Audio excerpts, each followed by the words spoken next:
Hey everyone, how you doing this evening? My name is Sharon Combs, way down here in Dallas, Tejas, and this is Knowledge or Nonsense, where we just have a nuts and bolts conversation about things that are going in within the infection control and sterile processing world, as well as the general public. Tonight we're going to be talking about the surge, about elective cases coming back, about volumes increasing, and we're just going to ask what are some of the things we can do. If you don't know, now you know. Most of the things we speak about come from a leadership perspective, and they are designed to help you position yourself so that you can be successful sustainably. We have some guests with us tonight, but first things first, we're going to get right into the questions.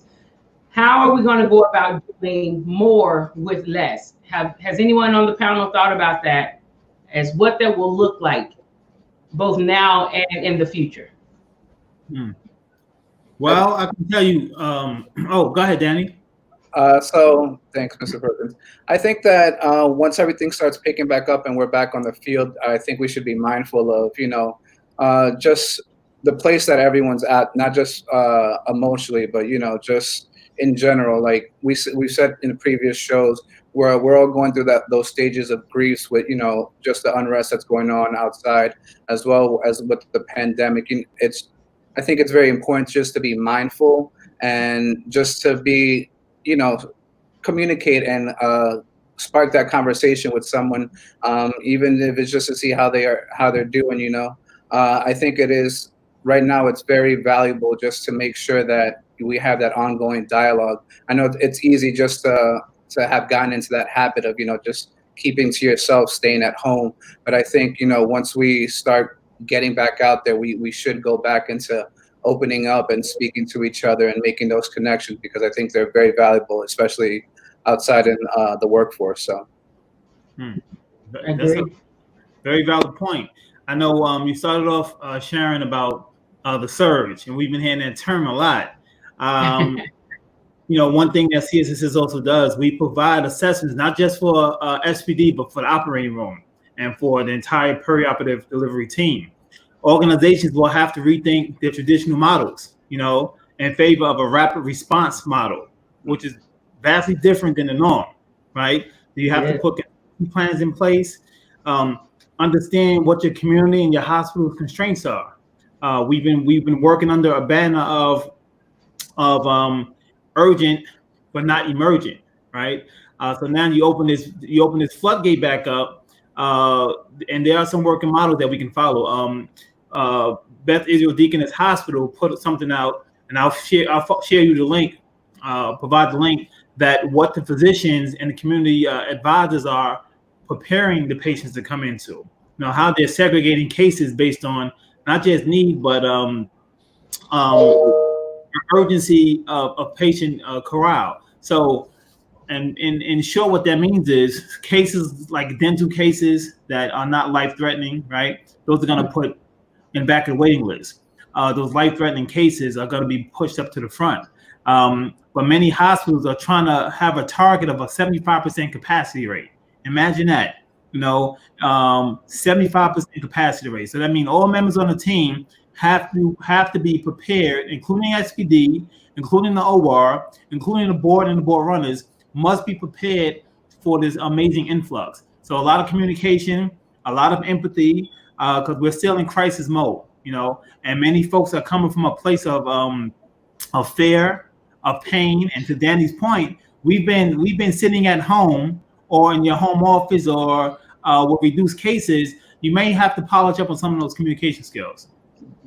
Okay, Warren, I want to let you answer, but I also want to add a little more for you. Do you think that the approach that people are taking, do you think that maybe based on the regions of the country, that those approaches will have to be tailored? Or, well, I still want you to answer the first question. I just was throwing an extra one to you. Well, what I wanted to say first was that, some of the sterile processing folks have been repurposed during this trend. They're dealing with reprocessing of the N95 mask or other PPE equipment. And that being said, that now you're going to have the OR cases start to develop. And what do? Because as you said, you're doing more with less. Now you have the sterile processing staff segregated to helping manage PPE and now having to manage instrumentation as well. So, and there's limitations. Your limitations for instrumentation is it's equipment based and it's staff based, and you have to balance that. So, and again, with what Danny said as well, you have to be in touch with your staff. Some of them may have been working in, depending on what region you're in, very long hours and haven't been at home and may be somewhat burned out as well. So you do really have to be in touch with the staff, and you have to look at your scheduling patterns and develop some kind of protocols. And that's a protocol with the operating room. Where is your tipping point? How many cases can you handle? The management teams need to be discussing that with their sterile processing managers. Even now, like they don't want to wait until even now. Like these are things that should be put in place even now. Correct? Absolutely. Excellent. Okay. So the reason I was saying that is I wanted to know, like, is it even feasible? And I know that it is, but on the workforce side, I actually want people to get into that space for this surge. And, it may be a small surge. Maybe it's just up to your waist. It may be a surge that overwhelms you, where the wave just kind of knocks you back a little bit and you have to get your footing under you again. But I want, definitely on the workforce, I want people to start getting themselves in that mental space as well for this increase. Because like you said, many people have been working and some of them may be burned out and they may be looking for a break, but there's not really going to be a break. There's going to be a return, and before it even returns, it has to go over to kind of catch up. So is it actually feasible for facilities to expect their departments to be able to handle this and navigate it? I know that in a perfect world, we should be able to, but is it feasible? Is that a realistic expectation? Well, I'll say feasibility, again, comes back to capacity, and that's capacity of staff and capacity of equipment. So again, you have to look at the numbers. Is it feasible to produce X number of cases? You've got to look at the downside to that. If the feasibility is not there, what's the cost to the customer? We look at surgical site infections, right? That's one of the number one causes of hospital-acquired infections. 2015, I believe, was CDC estimated over 110,000 cases at a cost of $3.3 billion. So what's the cost to your business as well? So feasibility is a business model. It's a moral model. It's a staffing dilemma in some cases. I think what's encouraging here is that the decisions to open the surge or allow the surge to take place is not being determined on an individual hospital basis. In many cases, the state authority are the ones giving the overall guidelines. And the reason that's encouraging, you have a multitude of voices that would make up the state authority. So it's not a common stakeholder looking out for a singular profit or singular gain.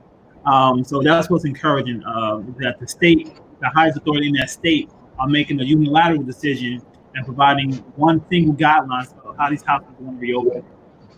And touching on what Warren was saying earlier, right now we have like this lull in workload that we can be proactive and prepared to what is going on and what we can prepare for.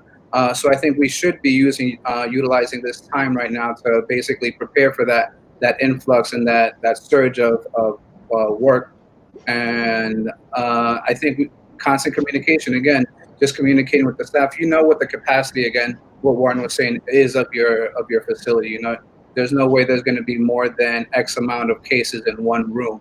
So we could more or less try to figure out, you be proactive, calculate it, again, stay communicated with the OR staff, the surge techs, as well as, assess your facility, your department, and figure out who's going to be on board, who's still on FMLA, who's going to be absent for that they've already spoken to you about, that they might not be able to go back for whatever reason. You can assess your staff, you can assess what you have in your supplies, and from that just make a not an educated guess, but you can create A projection. A battle plan. Yeah, a battle plan almost of how to attack it, head on with what you have. And if there are, weakness in the wall, we'll address them as they come along. But I feel like addressing it now, using this time, is very important. Okay, so I think we hit some of the ways that the department structurally handle the increased budget, what you're saying, what Warren has said. So basically what I hear is Team SPD. Like, we've been doing more with less. And so we will continue to do, like, not in a bad way, but that we're well able, like we'll figure it out. It's what we do, right? It's what sterile processors, it's what they do. They make it happen. All right, so when we come back, we're gonna do like a commercial. And when we come back, I want us to hit some of this. Arlene says no visuals. Arlene, what do you mean no visuals? If you'll come back in and expound on that. I'm not quite sure what that means, no visuals. I hope you can see us. Karen says pay now or pay later. You must invest in your SPD to have a successful outcome. That sounds like an SPD advocate right there. I'm telling you what, yes, let's get it right. So we're gonna take a short break. We're gonna do a commercial. And when we come back, if you guys could maybe, just as a value add to some of the management and maybe some of the directors, whether it's an outpatient surgery center, community hospital, or whatever, just some things, 1 to 2 things was like, do this, not that. Do this, not that, as we're preparing for the surge, because we don't want to try to find a home for instruments when we have things that aren't ready for today's cases, so do this, not that, and whatever you all have to say. Y'all are the experts. I'm just here to facilitate. When we come back, ask the question for us.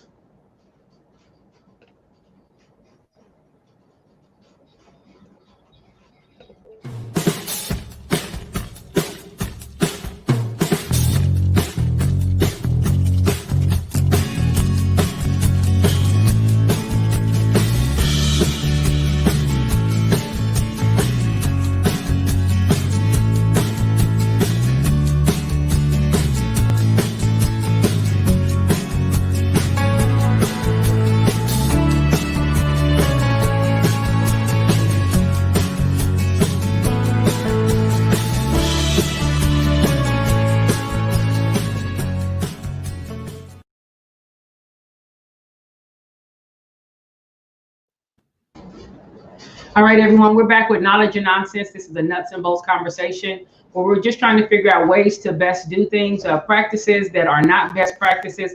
Even though you may have always done it this way, if it's not best practices, we want to kind of figure out, why are we doing it that way? Is this knowledge or is this nonsense? Is this something that we can let go? And so we're talking about the surge and the return to surgery volumes that we're more accustomed to as elective surgeries open back up, as people begin to be able to go and have the procedures that they're needing to have. And so for some of our directors of surgical services, peri-op, we're just going to say some real quick, do this, not that. Not because we want to tell you what to do. We just want to add value and give you some nuts and bolts so that you can focus your attention in the right areas, or in the areas that will be more beneficial for the overall bottom line of your team. So what are some things, guys, that we have, like, do this, not that? Oh, and guys is fine for me anyway. Some low-hanging fruit, right? Your inventory. You want to make sure you understand the availability of your personal protective equipment. All your PPE, masks, gowns, boot covers, et cetera, et cetera, et cetera. Don't assume that because we had an influx, you had to overstock. You want to have clear indicators that you have enough PPE to match the demand. Second is what we know in healthcare as PPI, your physician preference items. When a surgeon's doing a knee replacement or hip replacement, you want to know those tools or those instruments are available according to the preference card. So there's less downtime or turnaround time. You can imagine some of the high dollar cases are going to be in demand. And those in-demand items may have a limited strain on on a select amount of resources. So you want to make sure your team is succinct and availability of your skill set. You want to make sure you have the right person on first base, second, and third base. You know, the dude playing, the young lady who's a shortstop or playing left field, he may not be ready to pitch the ball right now. So know your team, know where their stations are at, and have that encouraging multiple team huddles to prepare them for the surge. Yeah, and I'll piggyback off of that. You know, right now we're in desperate need of leaders. We don't need bosses right now. We're in need of leadership. It's time to roll up your sleeves. You know, get in there not only just to do the workload, but to make these connections, create. You know, bring people together, listen to people, hear people out. I think it's, you know, at this time it's more than important than to promote this dialogue with individuals.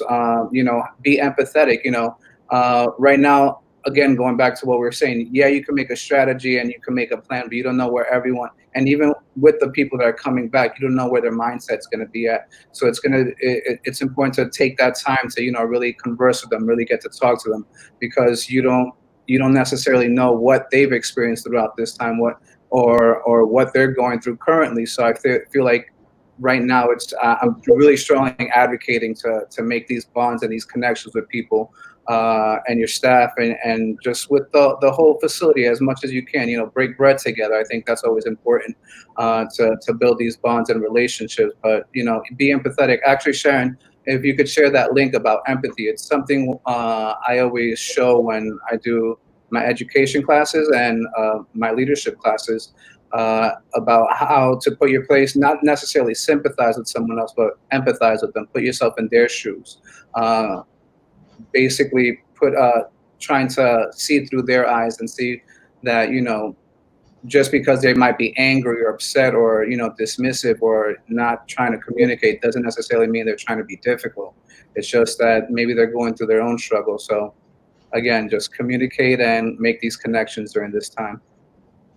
Okay. I would also say that you want to do forecast scheduling. I'm going to say right now, maybe on a daily basis. Mm-hmm. My teams were used to forecast scheduling with the operating room team on a weekly basis. We would look out a couple weeks ahead. I'm not sure what the mixture is going to be. I think it's going to be dynamically different than what we're used to. So again, going back to what LaWayne said, making sure we have the right items at the right place at the right time. We need to know what that schedule looks like.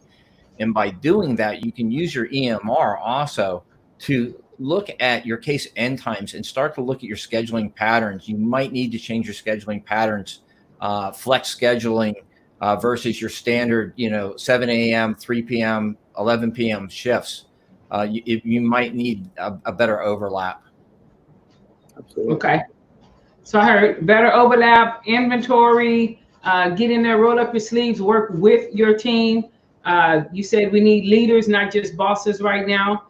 And so that's good, because you do want to do this and not that. So conversely, well, I won't say that one yet. Okay. So those are some things we'll do there. If you could say anything to the managers, not the directors now, but the managers, your managers and your supervisors, not roll up your sleeves. Definitely roll up your sleeves. Supervisors have to do that, anything. But if there was something you could say to those individuals, because they carry a lot of the weight, they may not have to oversee the full budget, but they still need to be aware of what's missing, what we need to purchase, who's best where. If you could say something to like your managers and your supervisors right now, as we're going into this, what are some, do you guys have any encouraging words for the team? And bear in mind, guys, this is nationwide, and what it looks like sometimes in Philadelphia is not what it's going to look like in Kansas City or in Nebraska. It's not. In Nebraska, you may have it may be a one-horse rodeo. You may have somebody who's trying to do it all, and they're the expert, but they're teaching themselves. Yeah, something I've seen a lot, even in the high trauma centers like New York City, and then like the little facilities in other areas, is something that when there's a chaotic feel or in the department or even in the facility, people don't people really react harshly against the lack of transparency there is with leadership. So, with supervisors and with managers, I know it's very common to play things close to the chest at times, because you're very worried about the bigger picture. You're not only thinking about today's issues, but issues next week or next month. But I think right now it's very important to be transparent with your team. Try to communicate again with as much as possible. But yeah, transparency I think is very important. Just making sure you guys are all on the same page on the same book. So transparency. Interesting. I would add to that, Danny. Over communicate. This is the time for you to be doing a additional round to the OR, checking on your customers, making sure that they're in a good space, that you understand what those needs are, and celebrate your team. That first day back, it's gonna be a celebration. You come to the first shift at 6:45 a.m. I'm gonna make sure everyone's clapping you in. We're happy to see you back. We're happy to see the OR back engaged to serve our communities. We're happy to see our vendors. We want to thank everyone we come in contact with, from the person in the lunchroom to the janitor. Because all of those touch points and interaction avenues are gonna benefit the patient. So short and to the point, over communicate, remember why you signed up for this role in healthcare, and fall in love with your profession again. I was going to say, along with what Luane said, a thank you goes a long way. So, definitely praise your staff. And that's what I was going to say is, over communicate right now. If there was a time for it, right now is the time. They need to know that you're present, and just be with the team. Excellent. We had. Go ahead, Sharon. Okay. We have a two-part question from Donnie, and then I'll put up. Arlene said that be there with him. I didn't put that comment up there, but she's like, we're all in this together, and so I'll put that up a little later. Donnie had asked earlier, what workflow and staffing variables do you recommend? When considering, what do you recommend to determine capacity capabilities? Earlier, Warren, you mentioned some things. Can you expound? Well, what you're looking obviously is around productive hours. So you have to know, based on your hospital, based on your facility. And the reason I say it that way is, working in the past in pediatric hospitals where we only average 3 trays per case, there's a difference in productivity or productive hours that you need to produce that case.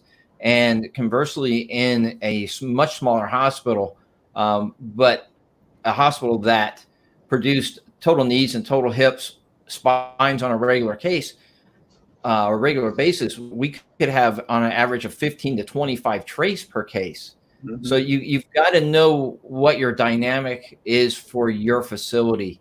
And then you can start to look at productive hours per case. And then really you need to know, when are those cases being produced? So that's when I go back to the end times and using your electronic management record system, your EMR, and you can start to filter that down to say, okay, this is when I'm going to need somebody in decontam. And then you look at your production throughput from an equipment standpoint and a staff standpoint. When is that going to flow to prep and pack, for example? Generally, you're looking at a 1 to 2 hour basis, and then it obviously flows to sterilization and so on. And it helps you, change the dynamic of your scheduling based on those inputs coming back to your department. And I totally agree with that. Right. All the managers I feel out there have been putting off running those reports that they should be running. I think right now it's a valuable time to be running those reports, seeing where the chink in the armor is, addressing those issues now, just so you could be ready for when the influx comes. So yeah, run those reports, see exactly where your weakest link is. Yep, I agree with both of you, and understand the difference in those KPIs, right? You have to predefine workflow variables. The user-defined workflow variables. The assigned task versus the decision maker task. And that's an interesting one right there, because the assigned task may be something that your manager or your director gave you. But at the point of the decision, the person picking up the phone now has to go left instead of going right, because room one case just fell off the schedule. Your manager wasn't yet informed. So understand the differences between the assigned task versus the decision maker's task. Many tracking systems have some amazing KPI tools built in, but many do not. CS Assist will happily support those workflow analysis and KPI tools. So reach out and connect with us. We'll be happy to assist you. Okay. Excellent. Donnie that's the second part of her question is up now. So what planning tools or processes do you recommend for facilities that do not have tracking systems? Well, I actually touched upon this on the ISHM conference. Right now, during this lull, before the elective cases start picking back up, you should be at least, if you don't have your trays numbered or distinguishable between each other, you shouldn't have 5 ortho trays that look exactly the same that you can't tell them apart. You should be using this time right now to basically either barcode them, and if, like Donnie said, they don't have a tracking system, at least have some type of labeling method to tell them apart, because that's a huge liability issue if there's no way to distinguish between them, and then God forbid someone gets a needle stick or something within the tray. How do you track that back to the cases? So right now you should be using this time to basically make these upgrades or differences in your process, just to enhance it and improve it. Excellent. Hey guys, feel free to share this video. Share this video. There are sterile processing groups out there. This is a YouTube video. You can also share this video with people within your own network who are preparing to go back to these standard volumes. People who are preparing and being in position to do, again, the more with less, but the less looks different now. And so feel free to share this video just as a resource and a value add to individuals. There's been some great information already on here. What I hear from you guys, subject matter experts, and I need to go over the introductions. I'm sorry, we're just talking about it. This is good. Let me do the introductions. First, let me say what I hear everyone saying basically is use this gift of time wisely. Use this gift of time wisely, because there have been things and you need to be prepared because it's coming. And so you want to be as prepared as you're able to be. And so use this time wisely. Some people no longer have the time. As we said, they're already doing 50 cases. They're back up now. And so their window is closed. If your window is not completely closed, if that door is still cracked but closing, find out what you have, look at the inventory, do the things that they're saying right now, pull those reports and look at what you need to look at. But we have Warren Nist with us today, dynamic sterile processing professional. I believe he's been in the middle of the country on the East Coast for a while, right? On the East Coast for a while. Most of my career, out of 37 years, 35 have been on the East Coast. Wow. Okay. So knowing the processes, studying the processes, very well connected. Many of you out there may already know Warren, but he's sharing some of his expertise. LaWayne Perkins, president of CS Assist, the #1 online resource for anything SPD, just templates, whatever you need to help your department run better. Danny Vasquez, some of you guys saw him yesterday presenting live on ISHM. I heard there were quite a few questions people have for you, but dynamic emergency consultant, just helping people. So often we wait. So often, I love inclusive language. So often we, as sterile processing or even medical individuals, we wait until we're in a survey window before we want to address some things that we've been looking at for almost 8 or 9 months. And so we're saying, like, let's not do that. Let's not do that. Conversely, what are some things that we can do? Okay, what would we suggest to facilities that need to make changes? They know they need to make them, not just preparing for the surge, but they need to make changes, but they put them off because they're not in that window. Hey, Sharon, I wanted to share this point with you before we okay, let's do it. To be relevant. You said the surge is coming, right? In SPD, it's always been coming, right? So if you prepare always and play always to that motto that the surge is coming or the survey is coming, or joint commission or the state is coming in, you're always prepared. You're always prepared. So we can take this time to not only reach our A game, but to maintain our A game. Over the several weeks that the surge was evaporated, there should have been plenty of time to practice. You know, run those drills as one of our colleagues will always remember the drills. Yes, the drills. So the surge is always coming in SPD, and we should always be prepared. Excellent. No, thank you for saying that. I love it. I love it. Exactly. I love that. So, okay, so we should always be, and you know what? I do want to say kudos. Thank you for saying that. We do always do that. SPD is always ready for that. We're always ready for something that wasn't there. It's an add-on case. If they left it off, we're always ready for that. And so, yeah, we are prepared for this. We are prepared for this. SPD, surged prepared department, right? I'll tell you, so many people watching, they have no idea. Until SPD Nation, the great part about us is that we are where you are. We've been where you are. We've been there. We know what it means to walk in first shift and you have a weekend work that wasn't processed yet. Oh, yeah. You know, or you're searching, even with a tracking system, you can't find that one tray that's located in cart number 32 on the bottom rack behind the scopes, right? Yeah. So hang in there. You got a ton of support. Reach out and connect with us. You know, where we do this because we love you. We love what we do. We do this because we want you to succeed. So as a collective, we make a brilliant team. Yeah, we've been putting out fires for, that's our job basically. Getting a call from the OR saying this tray is not here. It was never on the list, so it's time to put out that fire. So this is nothing new. We'll be putting out this fire and many more to come. But yeah, like you said, Lorraine, just stick to the drills. Well, all right. Affected dynamics in the team being not just SPD, that is the OR and SPD. So once you develop that dynamic, then they understand your needs and you understand their needs. That's when it makes a difference. If it's always a dictation from the OR we need, then that becomes where the problem, exasperates the CPD or SPD staff. You really need to develop those team dynamics.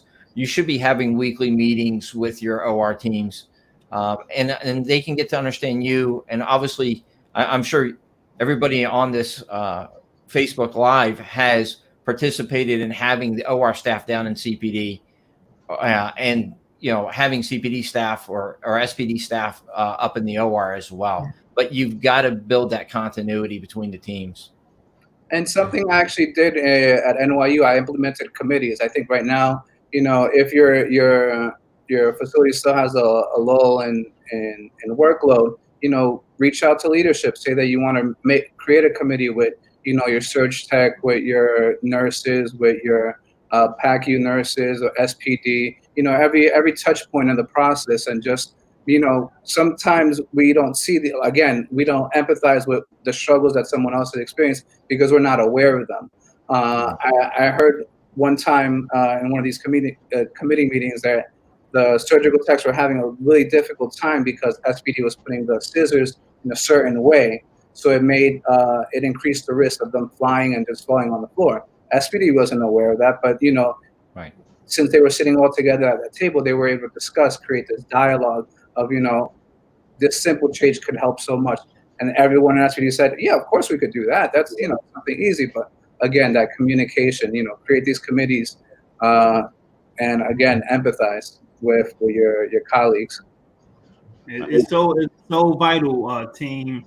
And many of our folks in SPD Nation, we don't have working models. Well, they don't have them in their disposal, but these models exist. We have these models. There's models that we can show you how to create that cross multidisciplinary team that include not just SPD and the OR, but how about risk management, right? How about infection prevention?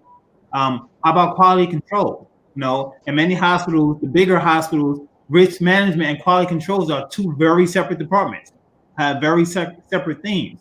So it's vital, or rather critical, that we organize and set these multidisciplinary teams together so we can address all stakeholders and be able to predict and counteract any unseen problem. Absolutely. Well, I'll do a plug for the Amy e-subscriptions. I don't know if anybody on here has used the e-subscriptions before, but it's an available packaged item from Amy. And the one thing that you can do is you can, depending on your package, list who you want to be able to utilize that information. In the last facility I had, I think we were allowed up to 100 individuals. And believe me, risk management, infection control were some of the team members that were on within our package that they could see the Amy guidelines. And again, it's just a touch point where you start the conversation, where they start to understand your world and you communicate with them. Within that same area, we created what was called the CPD Juggernaut. It was a news letter that we sent out monthly, but it went to the Vice President of Surgical Services. So they got to learn more about CPD as well. So there's many, many things that you can do. Oh yeah, we'll definitely put that link up.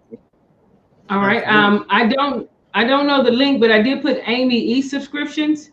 Right. But if I'm going to look in the private chat, if the link is in there, I'll get it. The hot seat question. I'm looking over here at the comments. We've been on about 36 minutes. Thank you guys so much for doing this. Of course. And there's Absolutely. there's our lady right there. All right, so here's the hot seat question. Okay, everything is coming back. The light has been on sterile processing from N95 mask. It used to be no one knew what we did until it wasn't done, right? And then everybody was looking. And now we have people looking because, hey, wait a minute. And those in the know that we do a critical job. Know the sterile processors do a critical job, reprocessors. Now everything is coming back. There's so many great ideas that are within our field that people have who work in the field day to day, and they don't always share those ideas. And so the hot seat question is there really safety in numbers? Sometimes because everyone is sitting in a break room or everyone is in a huddle being quiet, but you may have the suggestion that could open it wide. So my question is, is there really safety in numbers? Yes or no, and why or why not? Like, is there safety in numbers? Why or why not? But we're going to take a commercial first, and then we'll be back. I was ready. Okay. Yes.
All right.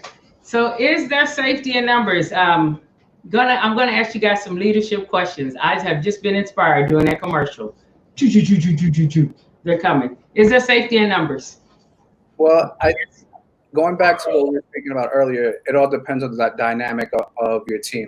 Having a great, vast team and having great numbers, could be very beneficial. You got different ideas, you have different thought processes, you have different avenues of how to attack a problem, but you have to have that relationship already with your team. You want to avoid groupthink. You don't want to have a team basically where no one feels comfortable or safe speaking up. You want to avoid having those, outliers that are based and those strong personalities that, try to basically bring down the team or the dynamic of what's going on. So you want to, as a leader, you want to, take control of these teams, especially if it's a large team. Make sure you're promoting positivity, making sure you're creating this safe space to speak up and give different ideas. That something I always say, I don't want you to agree with my idea. I want to hear a different idea of how we could attack it, because someone out there could give an idea that one didn't even think about, just because of they're in a different area of thinking or a different way of analyzing the situation. So yeah, just promote that communication again, going back to communication of how the group environment is. Okay. Anyone else? Yeah, I was going to say, there isn't safety in like-minded people. I'm going to be honest with you. You need to have a devil's advocate. That's so good. Yeah, it doesn't, it's great, makes you feel good. Everybody thinks like you do, but it really doesn't help the process. You really need that person who's going to challenge you and challenge the process, again, in a productive way. But you need to have that person who's going to challenge the process. Mm-hmm. Man, that's powerful, Warren. That's powerful. I like that. I think there is safety in numbers. Michigan State University, this is an old article, but you can Google it, human or hyena. And it pretty much expressed that when you're a lone human or lone thinker, that threats seem much closer than what they are. When you have a group of intelligent, in some cases like-minded thinkers, you're able to assess from different variables, different viewpoints. But dial it all the way down, I remember we had every Wednesday at 6 a.m. In this one hospital I worked in on the East Coast, we had this OR operational meeting. And at this meeting were maybe 10 doctors and a bunch of nurses, mainly nurses. But I always felt comforted, even though I was sharp and knew, how to dot my I's and run rings around any AMI literature. I felt comfort when I can invite other guests from SPD to accompany me to the meeting. And the reason that comfort came in, not that anyone was smarter than the other, but they can represent a different perspective from a different vantage point that I may have missed. So I think there is safety in numbers, and when you can value other people's viewpoints. Absolutely. Excellent. I want to ask, and I'm going to go into it. I love communication. I love leadership. A lot of people think management equals leadership. Listen, you can have all the positional authority that you want in the world. You can have positional authority, but especially for travelers or consultants, that you can go in somewhere and you can have a manager, and then you can have someone who has no title at all, but they've been in there and they have more influence than the manager. I call them influencers. If Timmy back there in Deacon Town is not having it, everybody else is dragging their feet too. And Timmy doesn't even have a position. He's not the manager. And so I just wanted to say this for the individuals out there within the sterile processing population. COVID, a lot of times people look at something that's a problem, but it actually can be a possibility too. There are many people who've been working, and if you want it, if you don't want it, don't worry about it. But you want an opportunity to be a lead, to be a supervisor. And a lot of places don't have a lot of room for career growth, but this has been a great time for leaders to actually separate themselves. And sometimes we feel like, well, I've been doing this job well. My error rate, like everything has been good. I've been doing it well for year in and year out and year in and year out. But you don't get asked about being a lead or being a supervisor. And sometimes they can build something in you. And so you're like, well, I'm doing what everyone else is doing. I want to encourage you that sometimes, and this is what I love about this show, we don't always have to have the same opinion. We follow universal precautions, but we don't always have to have the same opinion. Sometimes you have to step out, not in a negative way where you're just mad, and so now you're going to do something out of emotion or act out. But sometimes you have to step out even with one of your ideas. You have to do something. People think because I've been doing this job so great that I'm going to get the promotion, but oftentimes someone else can come in who hasn't been doing it as long as you, but because they're visible and because they were willing to fail in making their idea known. Don't get creative with a process that's going to endanger someone. But if you know that there's a way something can happen so the cases aren't delayed, or if you know that you can stagger the shifts so that they overlap instead of just doing the and you're the only one to know it, it may be common sense to you, I want to encourage you to say things like that, because decision makers are always looking for people who can solve problems. If you can solve problems, then they don't have to worry about that. And they're always looking for that. So in the leadership case, this is my opinion. There's not always safety in numbers. Sometimes there's a plateau in numbers. You know, you may feel comfort, but it doesn't mean that you're going to move up the way you want to move up. So be willing to do something that may be out of your comfort zone. Be willing to share an idea. Be willing to help somebody and teach a coworker, and not say, well, I'm not the educator, so I'm not going to do it. You have to be willing to do something different, because that's what senior leadership is looking for. They're looking for people who do it before you get the job. Yeah, something you were talking about earlier is just, you know, you could be the fastest ortho tray assembler, you could be the best at decon, but just remember that just because you're a great worker does not necessarily equal that you're a great leader. You have to demonstrate these leadership qualities. You have to have the trust of your team, of your colleagues. You have to demonstrate, especially like right now, even as a technician, I recommend you go out there, create these connections with the OR staff, make that committee. You know, it doesn't have to necessarily be a leader out there. A majority of the times they don't want leadership in these committees because it's just a conflict of interest to have, you know, these influential people in these committees. You want people just like just a nurse, just a technician, just a surge tech. Go out there and sit at the table, like we always say. Don't just because, you know, you might be in the basement away from all the action doesn't mean that you can't go out there. Be visible. Sit at that table. Be visible. Yeah, that's to say, baby. So, and Sharon, in order to, I'm sorry, Sharon. No, wanted to leave you one more idea, just to flip that question. Is there safety in numbers? Numbers also represent data. So if you don't have a KPI and you can't measure it, it didn't happen. So again, there is safety in numbers. Without numbers, you have no data, which yields information. Absolutely. All right.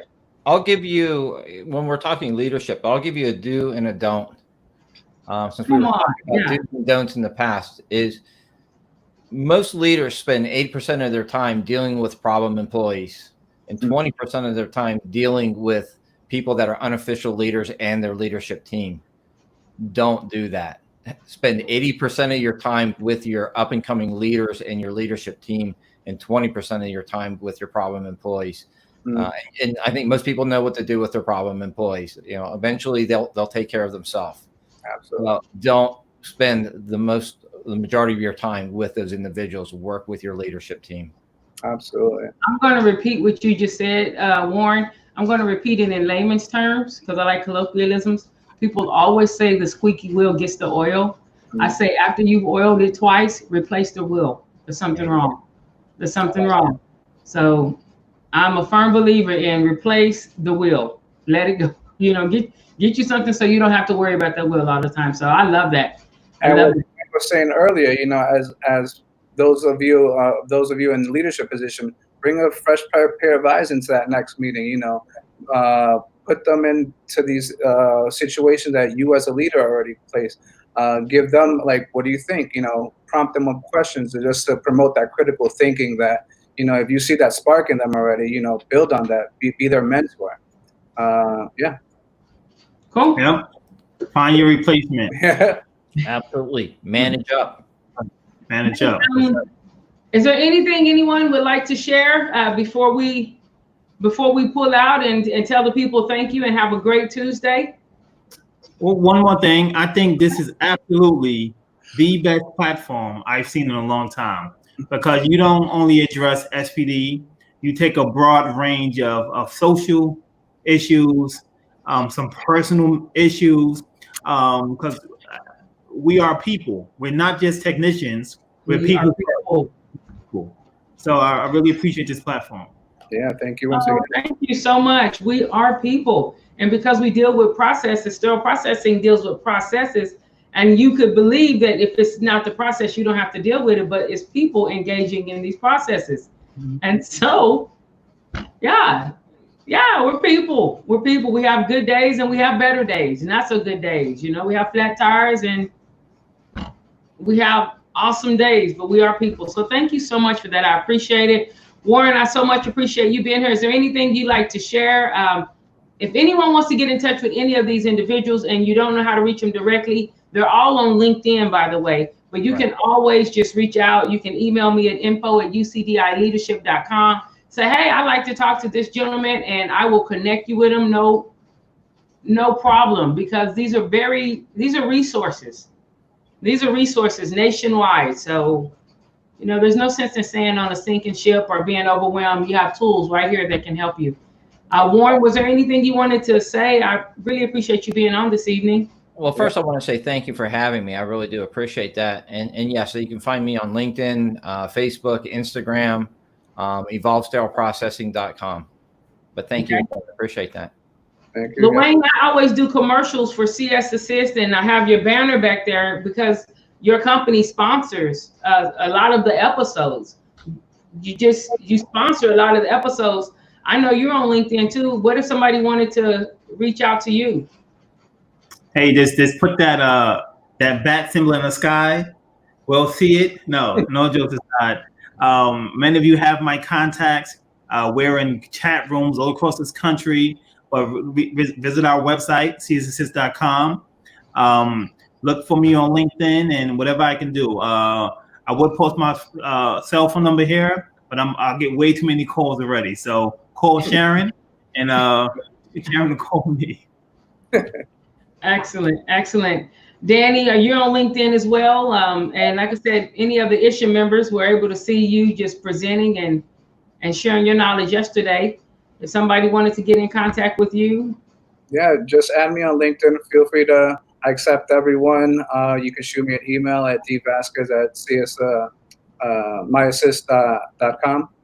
And yeah, just reach out. I'm glad to answer any questions. All right, excellent. Then I'm going to say thank you, gentlemen, so much. This Thursday at 8 p.m. Central, 9 p.m. Eastern, when COVID hit, a lot of travelers, a lot of traveling OR nurses, a lot of traveling nurses, traveling SPD individuals. Some people were canceled, some were furloughed, and some were surprised when they started getting the unemployment checks that their checks didn't look like the checks they were getting when they were actually traveling. And that's because you had things like lodging on there, per diem. You had a lot of untaxed stuff. It felt good to get all that money when it was going on. But when it's time for, if you're going to do unemployment, they're going to give you what is your actual pay rate. You're not going to get anything as it relates to per diem, lodging, any of the untaxed money. And for some, as you grow, you may want to have children, you may want to get married, get a different house, buy a different car, a bigger car. And so when it's time to go and do those things, they're going to look at your pay rate as well.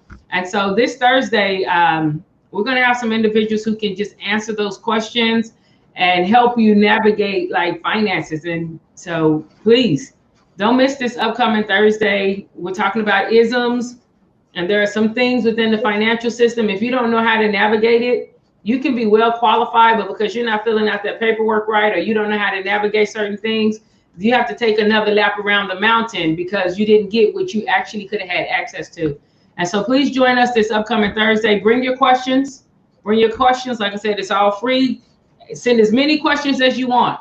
This is your time to be able to sit down with somebody. The same way we sit with these SPD professionals and they give us this information, SPD will bring some people to you to help holistically. So bring your questions. Don't be scared. Don't be embarrassed. Bring your questions. If your credit score is 5 something and you how do I get it up? Bring your questions. If you don't want people to know you're asking it, then send it to me on the email before that day. Y'all be safe and God bless. If y'all will hang out for just a bit, then we'll talk. And thanks everyone for just coming. Thank you. Have a good night. You too. Thank you. Good night, everyone. Good night.